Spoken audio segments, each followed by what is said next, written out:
आज श्रवण मास का पहला सोमवार है। श्रवण मास भगवान शिव की भक्ति के बिना बिल्कुल अधूरा है। इसमें शिवरात्रि भी आती है, जिसमें कांवड़िए हरिद्वार से जल लाकर शिव जी पर चढ़ाते हैं। आज मैं आपको केदारनाथ ज्योतिर्लिंग से शिव का गहरा संबंध बताने जा रही हूँ। केदारनाथ एक असाधारण स्थान है। यहाँ पर शिव ध्वनि का उच्चारण एक बिल्कुल नया आयाम और महत्व प्राप्त कर लेता है। यह एक ऐसा स्थान है जिसे इस खास ध्वनि के लिए विशेष रूप से तैयार किया गया है। जब हम शिव का शब्द उच्चारण करते हैं तो यह अनिर्मित का स्वातंत्र्य जो सृजित नहीं है उसकी मुक्ति है। ऐसा कहना सही नहीं है, लेकिन यह लगभग ऐसा ही है कि इस धरती पर शिव की ध्वनि केदारनाथ से निकलती है। हजारों सालों से लोगों ने उस स्थान को उस ध्वनि के स्पंदन के रूप में अनुभव किया। जब हम शिव कहते हैं तो इसका मतलब एक और मूर्ति या भगवान बनाना नहीं है जिनसे हम जीवन में और अधिक समृद्धि या बेहतर चीज़ें मांग सके। शिव का अर्थ है वह जो नहीं है। आज आधुनिक विज्ञान हमारे लिए यह साबित कर रहा है कि सब कुछ शून्य से आता है, शून्य में वापस चला जाता है। अस्तित्व का आधार और ब्रह्मांड का मूल गुण विशाल शून्यता है। आकाशगंगाएं बस एक छोटी सी घटना है, एक फुहार, बाकी बस विशाल खाली जगह है जिसे शिव कहा जाता है। अब केदारनाथ ज्योतिर्लिंग की बात कर रहे हैं तो इसमें पंच केदार की कहानी भी आती है। पंच केदार एक पौराणिक कथा है कि कुरुक्षेत्र युद्ध के बाद पांडव बहुत ही दुखी थे, क्योंकि उन्होंने अपने ही परिजनों को, अपने ही भाइयों, रिश्तेदारों को मार डाला था। इसे गोत्रवध कहा जाता है। वे इस कृत्य के लिए दोषी और कलंकित महसूस करते थे और खुद को इससे मुक्त करने का रास्ता तलाश कर रहे थे। तो वे शिव की तलाश में निकल पड़े। शिव उन्हें इस भयानक कृत्य से अचानक मुक्त हो जाने का सुख नहीं देना चाहते थे, तो उन्होंने खुद को एक बैल के रूप में बदल लिया और भागने की कोशिश की। लेकिन उन्हें पकड़ने की कोशिश में पांडव उनका पीछा करने लगे। शिव जमीन में चल गए और जब वे ऊपर आए तो शरीर के अलग अलग हिस्से अलग अलग जगहों पर उभर आए। बैल का कुबड़ केदारनाथ है, आगे के दो पैर तुंगनाथ हैं जो केदार के रास्ते में है। नाभि हिमालय के भारतीय भाग में मध्य महेश्वर नामक स्थान पर प्रकट हुई, जो एक बहुत शक्तिशाली मणिपूरक लिंग है। और शिव की जटाएं कल्पनाथ नामक स्थान पर प्रकट हुई। इस तरह शरीर के अलग अलग अंग अलग अलग जगहों पर प्रकट हो गए। शरीर के अंगों का यह वर्णन 7 चक्रों से संबंधित है। इन मंदिरों की स्थापना मानव शरीर के रूप में की गई है। यह एक महान प्रयोग था, एक विशाल शरीर बनाने की कोशिश करना। ऐसा ही एक शरीर भारतीय हिमालय की दिशा में हुआ। ऐसा ही एक दूसरा शरीर पश्चिमी दिशा की ओर बढ़ गया, जहां उन्होंने नेपाल को ही एक शरीर में बदलने की कोशिश की।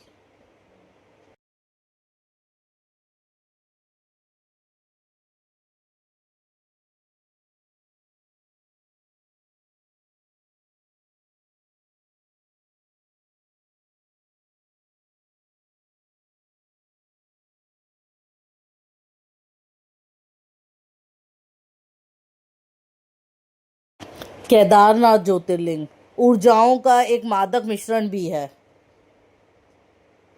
यह एक ऐसा स्थान है जिसने हर प्रकार के हजारों योगियों, दिव्यदर्शियों को देखा है। जब मैं कहता हूँ हर प्रकार के, तो आप कल्पना नहीं कर सकते ऐसे प्रकार। ये ऐसे लोग थे जिन्होंने किसी को कुछ भी सिखाने का कोई प्रयास नहीं किया। दुनिया को भेंट करने का उनका तरीका था अपनी ऊर्जाओं, अपने मार्ग, अपने कार्य, सब कुछ को इन स्थानों में एक विशेष तरीके से छोड़ देना। जब आप आध्यात्मिक मार्ग पर किसी के बारे में सोचते हैं तो आप शायद उन्हें एक निश्चित प्रकार के व्यवहार, पोशाक या बोली के संदर्भ में एक निश्चित प्रकार के ढांचे के भीतर सोचेंगे।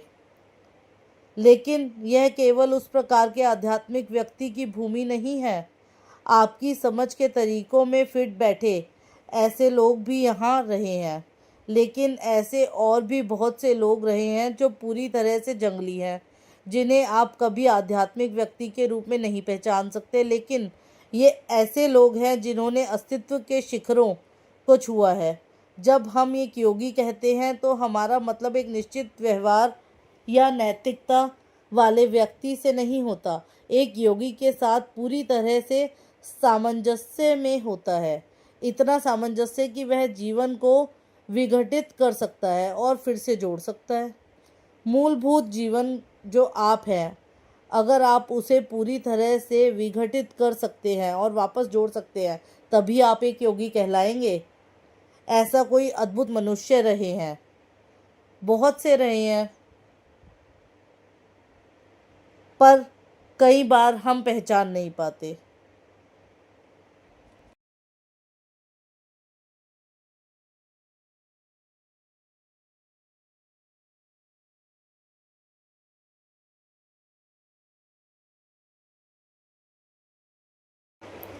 किसी ऐसे व्यक्ति के लिए जो किसी तरह के आध्यात्मिक उत्थान की तलाश में है, केदारनाथ एक वरदान है। वैसे भी केदारनाथ तो किसी वरदान से कम नहीं, लेकिन जो व्यक्ति आध्यात्मिकता की तलाश करते हैं, उनके लिए तो खासकर ये एक वरदान है, जिसकी विशालता की आप कभी कल्पना भी नहीं कर सकते। इसका क्या मतलब है, यह समझाना बहुत मुश्किल है। आखिरकार यह सिर्फ चट्टान का एक उभार है। ऐसा लोगों को लगता है कि यह सिर्फ चट्टान का एक उभार है, लेकिन जो बात बहुत बड़ा अंतर पैदा करती है वह काम है जो यहाँ हजारों सालों से रहने वाले लोगों ने इस जगह पर किया है। यही वो जगह है जहाँ बहुत से योगियों ने अपने शरीर त्यागे। यह कुछ ऐसी चीज़ें हैं जिसे आपको ज़रूर अनुभव करना चाहिए। एक बार केदारनाथ की यात्रा हर किसी को ज़रूर करनी चाहिए। भारत में जन्म लेने के बाद, इससे पहले कि आप बहुत बूढ़े हो जाएं और किसी चीज़ के लायक ना रहें, आपको एक बार हिमालय ज़रूर जाना चाहिए। ज़रूर जाना चाहिए इसलिए कि शायद आपको आध्यात्मिकता की वहाँ पे प्राप्ति हो जाए। वहाँ शांति इतनी होती है।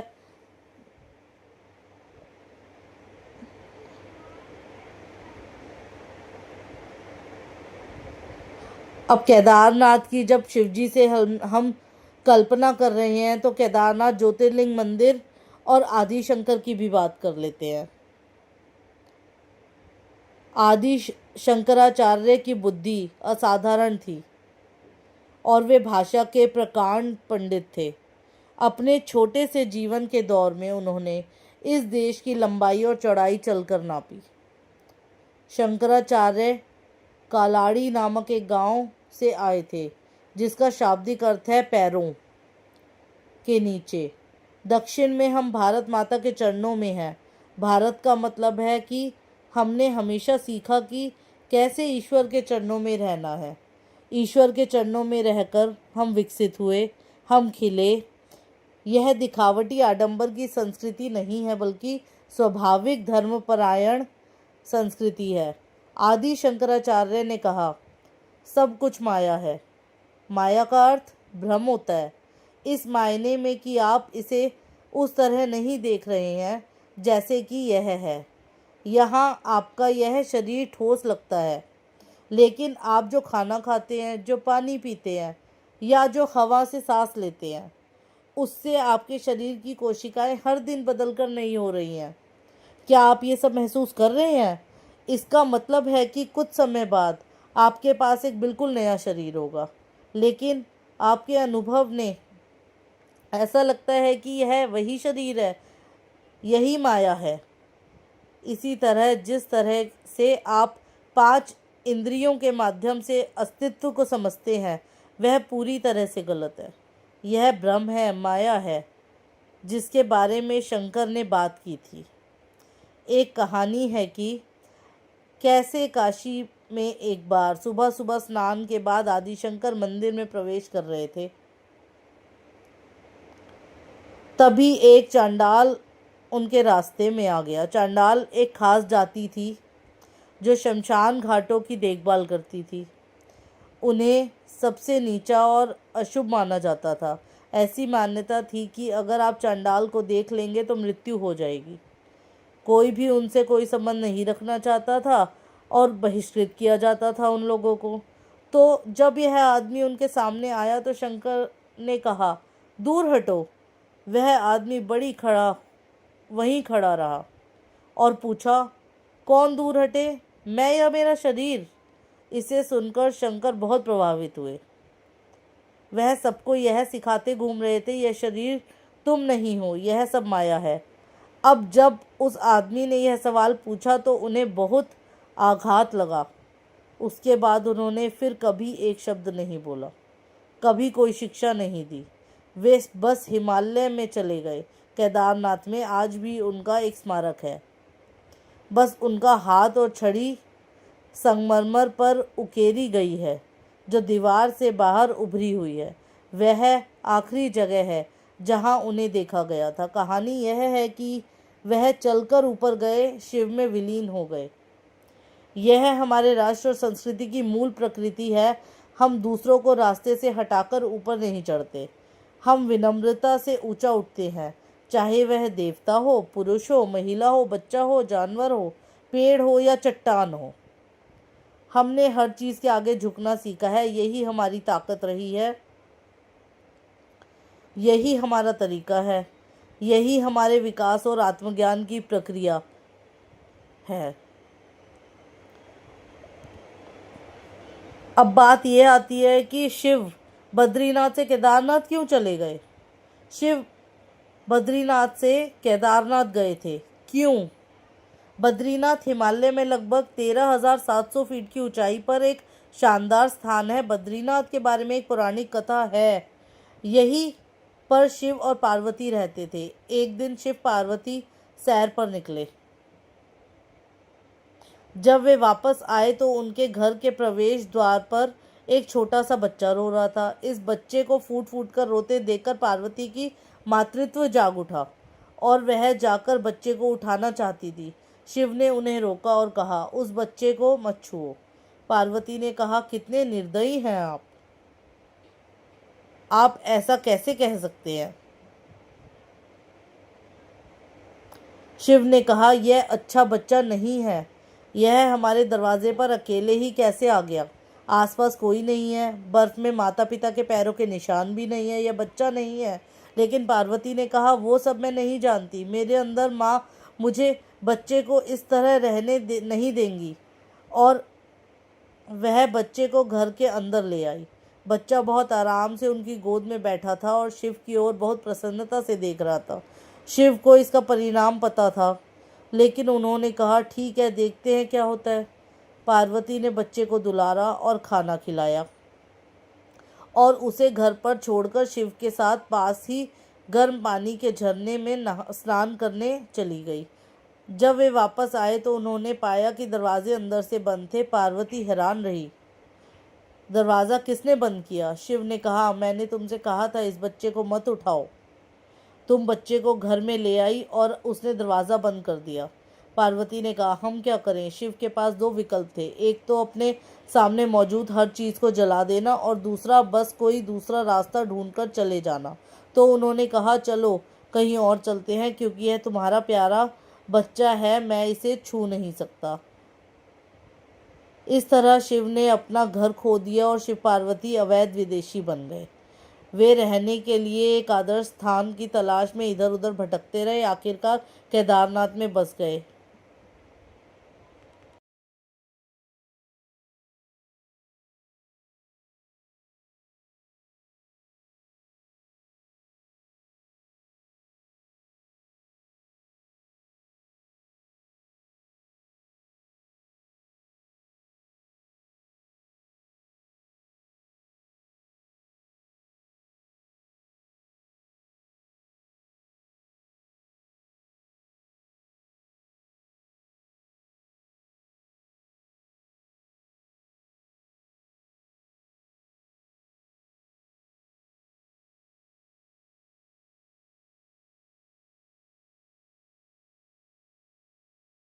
शिव को हमेशा ही एक बहुत शक्तिशाली आत्मा के रूप में देखा जाता है। साथ ही साथ वे दुनिया के साथ इतने चतुर भी नहीं हैं। तो शिव के एक रूप को भोलेनाथ के रूप में जाना जाता है, क्योंकि वे बाल सुलभ हैं। ऐसा नहीं है कि वे मूर्ख हैं, लेकिन वे उन सभी घटियों तरीकों से बुद्धि का उपयोग करने की परवाह नहीं करते। यह केवल चतुर और निम्न स्तर की बुद्धि ही है जो लगातार यह सोचती रहती है कि किसी से बेहतर कैसे बने। बुद्धिमत्ता और चतुराई दो अलग अलग चीज़ें हैं। चतुर हमेशा किसी दूसरे से तुलना में होता है, बुद्धिमत्ता किसी दूसरे से तुलना में नहीं, बल्कि अपनी प्रकृति से होती है।